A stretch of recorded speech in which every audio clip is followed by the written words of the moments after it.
వీరనారి భూమి కోసం భుక్తి కోసం రజాకార్లపై రైతాంగ సాయుధ పోరాటాలు చేసి ప్రపంచానికి ఆదర్శంగా నిలిచిన వీరవనిత చాకలి ఐలమ్మ అని ఎమ్మెల్యే నాయని రాజేందర్ రెడ్డి అన్నారు. హన్మకొండ న్యూ షాయంపేటలోని చాకలి ఐలమ్మ విగ్రహానికి పార్లమెంట్ సభ్యులు Kadiyam Kavya, MLA KR Nagaraju, mayor Gundu Sudharani, జిల్లా కలెక్టర్లు సత్యశారద, ప్రావీణ్యులతో కలిసి పూలమాలలు వేసి నివాళులర్పించారు.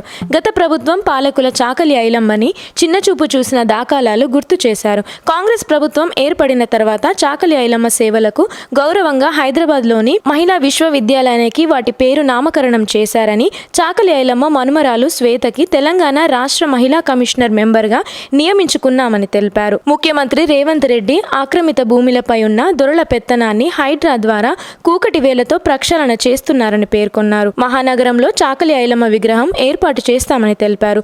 దాతలకు ప్రశంస పత్రాలను అందజేశారు. ఈ కార్యక్రమంలో ఫ్లోర్ లీడర్ తోట వెంకటేశ్వరులు, కార్పొరేటర్ మామిండ్ల రాజు మరియు స్థానిక ప్రజాప్రతినిధులు, అధికారులు తదితరులు పాల్గొన్నారు.